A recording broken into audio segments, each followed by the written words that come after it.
To ask you if we make somebody angry or if we provoke somebody unintentionally or intentionally, do we have to experience the anger that that person then is experiencing?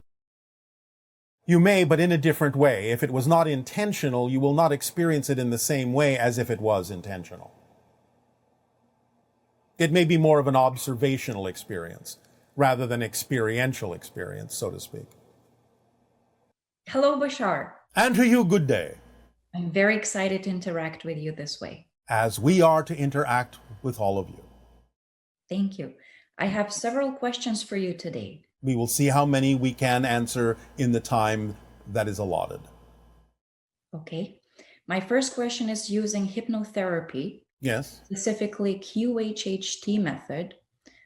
Many people make connections to existence as shapeless, formless being in dark space where they don't really feel positive or negative emotion. There isn't really much to it. They can't see anything more than that. Well, it may be important for that permission slip to provide a neutrality, a neutral space for people so they can sort of recalibrate themselves. I see. That was very insightful. I appreciate it. Thank you. Yes. And using the same technique, there is a part where we ask to communicate with the being's subconscious mind. Yes. Who are we interacting with exactly during that moment? Do you mean, are you interacting with something other than the subconscious mind? Is that the higher self? No, not exactly. No, it's part of the personality structure.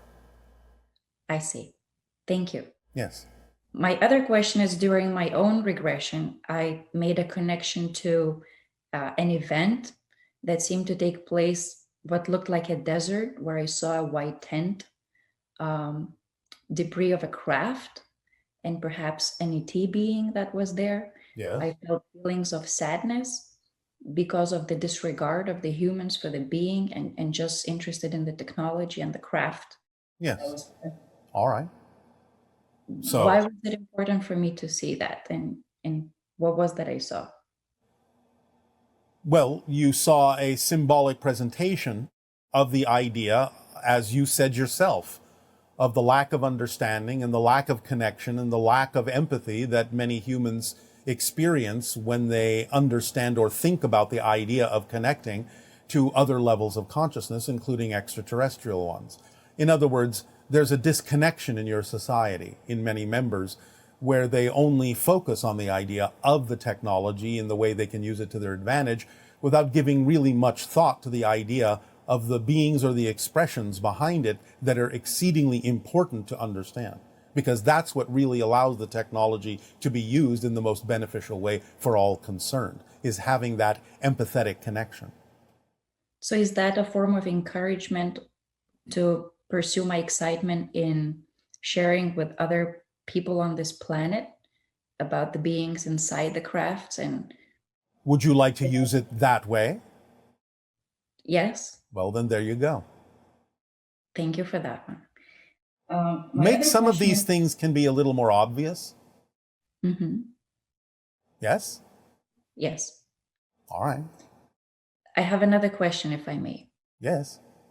I really enjoyed the exercise of the cutouts of the prints of the hybrid and a gray being, placing it on my window and Yes. reading the message of that you delivered, Bashar sent me. I Yes. had a lot of fun with it. And after a few days of exercising it, I had a dream where I saw some short white ET beings coming towards my front door, Yes. them being very excited and saying, "She has the cutouts on the window. She's expecting us. Let's go." All right. And as I heard them say that, I felt a tightening in my chest. I guess it was unexpected. And as soon as I felt that discomfort, the dream immediately stopped. Yes, but nevertheless, congratulations. You made some degree of progress of changing your vibration to be a little bit more compatible to those kinds of beings. So we would simply encourage you to keep practicing. Can you tell me what those beings were? Well, they were a form of hybrid presentation, but only so much that you could handle up to a certain point. Nevertheless, it's progress. Understood. Thank you. Yes. And one last question. The lights that I see in the sky, they look like stars, like a regular star, but they don't seem to be moving like a regular star. They fly across the sky. Sometimes they appear, disappear. Yes. Are those spirit version of UFOs, or is just some other They phenomena? can be. They can be other phenomena as well. But the idea is that they can be. But we can't be more specific than that unless you have a specific incident. I do. It was on July 24th, 6 o'clock in the morning. I was urged to go on my porch where I observed a light in the sky, moving across the sky, kind of fast. And then another one appearing and disappearing, appearing and disappearing, that caught my attention. All right. Then, yes, you were being signaled. Perfect. That was all. Thank you so much, Bashar. We thank you. Good day. Good day. Hello, Bashar. So I'm seeing patterns of there being a lot of people who are wanting more freedom and then a lot of people who are wanting more control these days in current events. And it seems honestly like many people's freedoms are being encroached upon and human rights are, in a sense, it seems like they're being attacked. And I know the country I'm in, because of the government regulations, there are potentially millions of people going into poverty and even starving. So it's really scary. And there's an increase in military control, increase in rules and regulations, suppressions of our freedom. So I'm wondering from your perspective, what is going on here and how can we step into the ideal timeline for ourselves individually when there is so much suppression going on? Thanks so much, Bashar.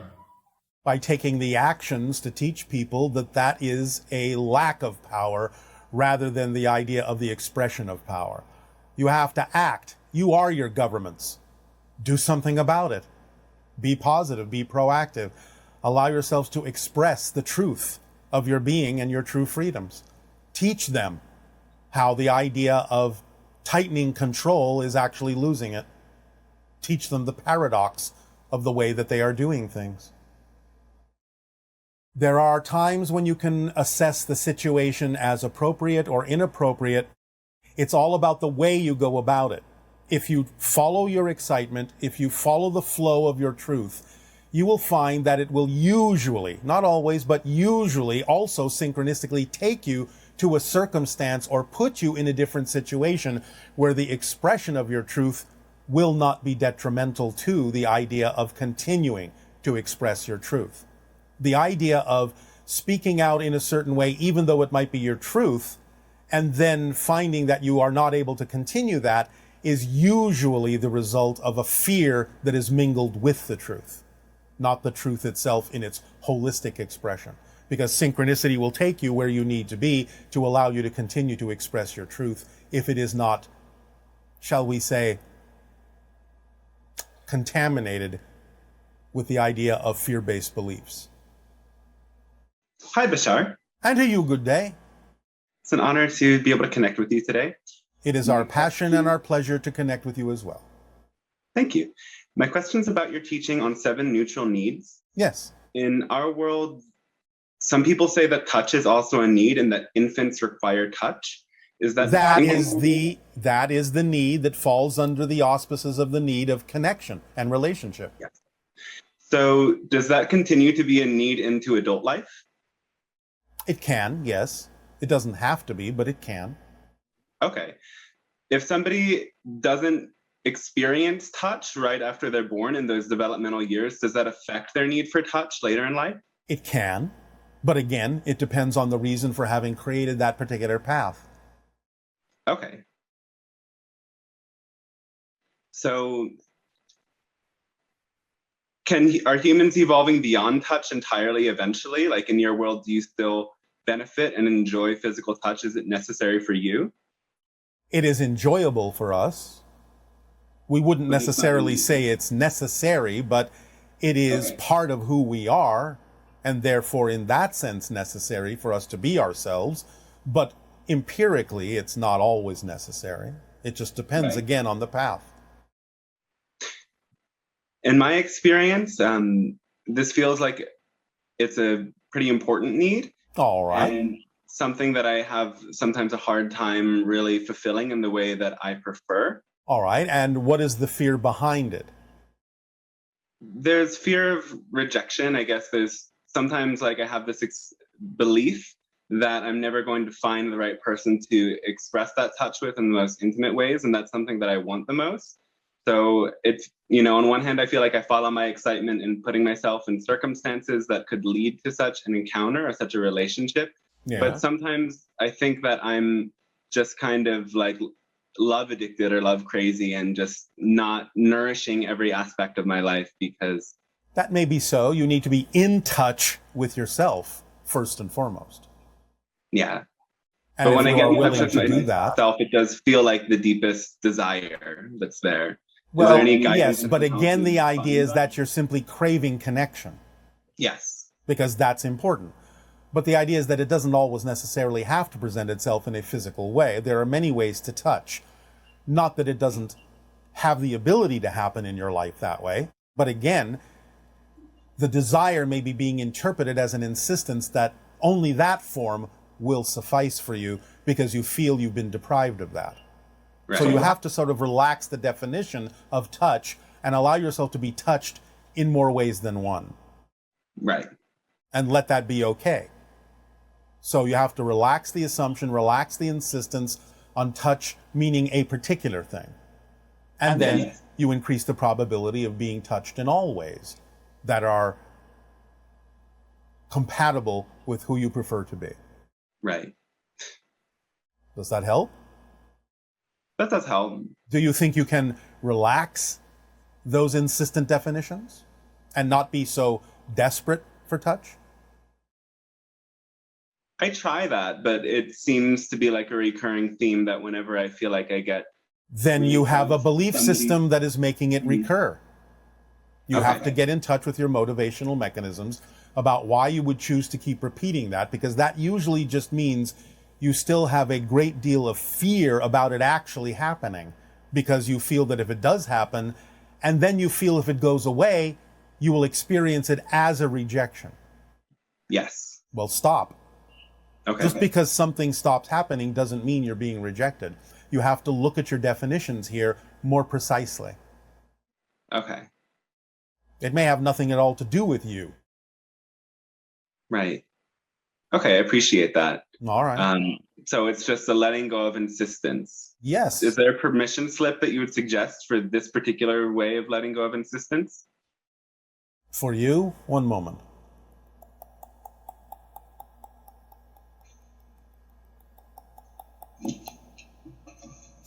Do you have a cohabiting animal? I do not. Get one.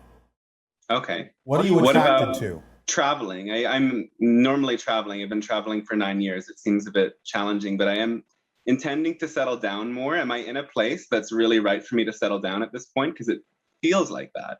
Well, if it feels like that, then why don't you see if it's right for you? You can always change, you know. Okay. But the idea of getting a cohabiting animal may help you understand what the next step is you need to take, not only with regard to your traveling, as you say, but also simply with regard to getting used to a different form of touch from a being that you don't necessarily expect the same things from. Right. So you can practice with that. The being will reflect to you what it needs to reflect to you. Now, is there a certain kind of animal that you're attracted to? Cats. All right. And remember, of course, even if you do travel while having a cat live with you, you can make a connection with someone who can possibly help you take care of the cat while you're gone, yes? Yes. All right. That's not an issue for you, is it? I just got to this new place and my guide said that I should settle here and this is home for me, but my guides have kind of messed with my head before, I think. Your guides never mess with your head. You're messing with your head. I'm messing with my head. Okay. Yes, of course. They would never do that to you. Yeah. But they will give you the challenges that put you in touch with the way you are messing with your own head. Okay. So, we would say, for now, perhaps, explore the idea of getting a cat. You can go to places where you can interact with cats and see if something feels right to you. The cat that you need will come to you. Great. All right? Thank you. So I have a question as well about the practice of circumcision in this country and around the world, male circumcision, and what effect does this have on the development of the brain? And, you know, I feel there's some trauma from this. There's some like lingering. There can be, but it depends on the person and it depends on the path. We cannot overgeneralize this. You have to take it on a case-by-case basis. Yes, physiologically, we understand that it may cause physical trauma in the child. So we will leave you with that idea, but you still have to explore it on a case-by-case basis. And if you're concerned about the idea of yourself, then the idea simply is get in touch with the fears you have, again, about the concept of intimacy, and allow yourself to start with the idea of learning touch by dealing with the animal cohabitant. Yes. It'll be a soft way to start. You'll ease into an exploration that you'll be more comfortable with if you have a cat companion to explore these things with energetically. Okay. All right? Will that do? Or is there something else? Questions, if it's possible. One. Okay. Pick the most important one.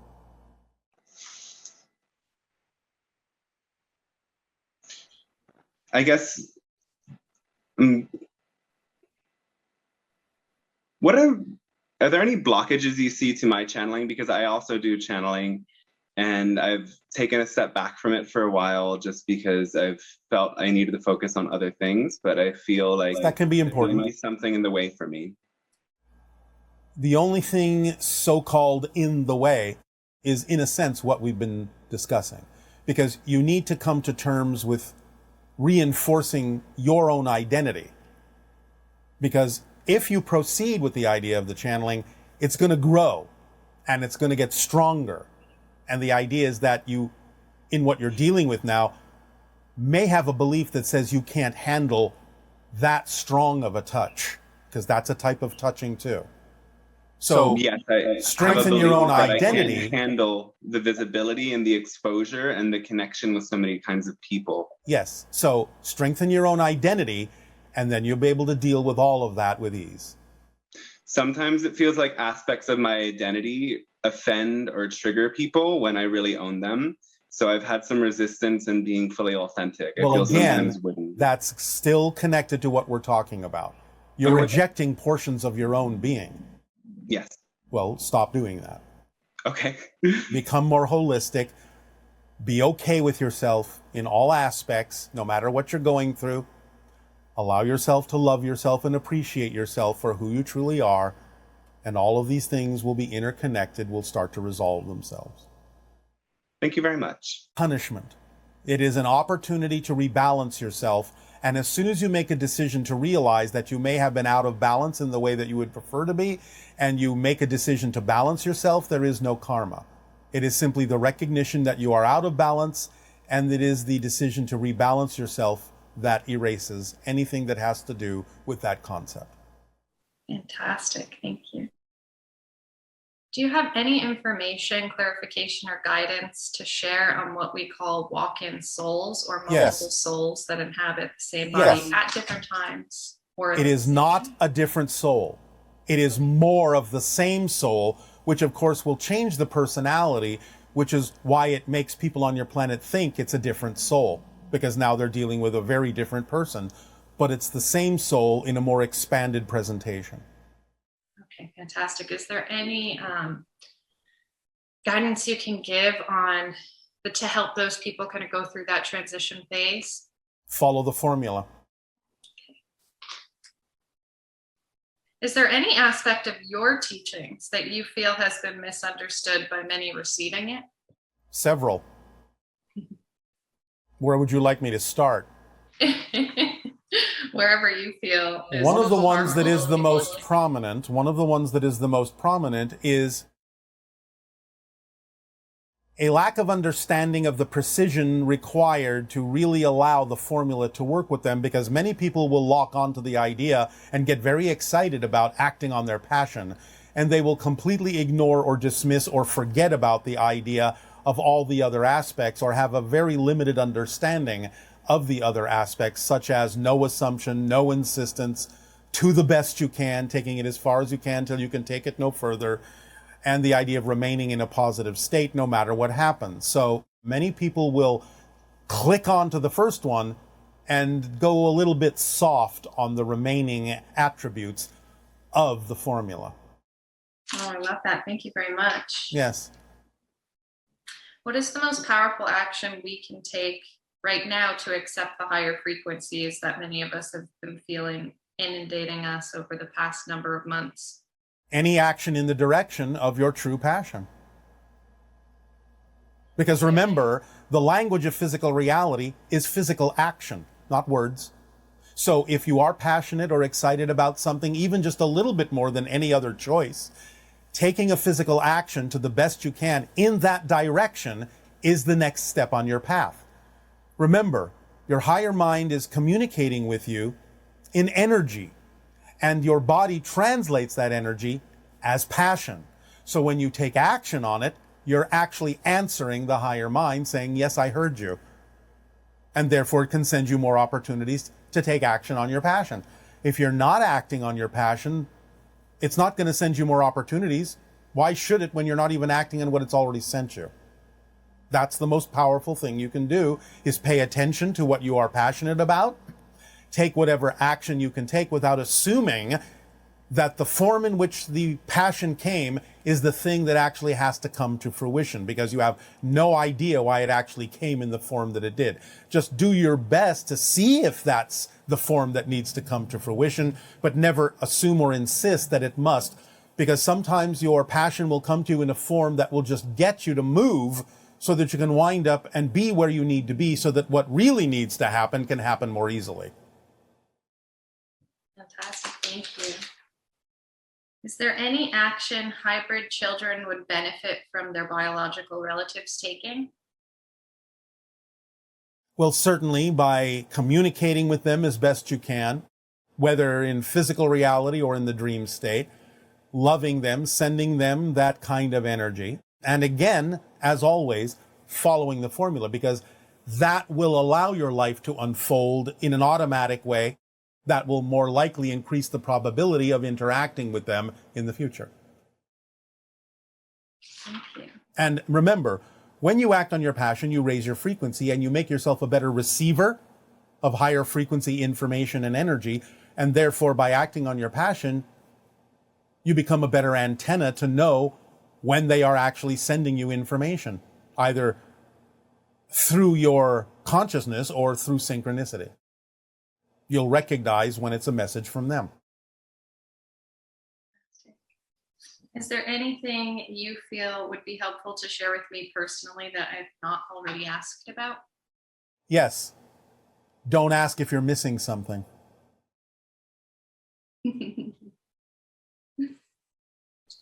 Thank you. Yes, that's very true to what I've been going through. Anything else? Nope, that's it. Thank you so much. All right. We thank you for your interaction. Good day. Part 2 of my question is about the parallel realities, and I'm a little confused. I understand that every time we change our entire past and future.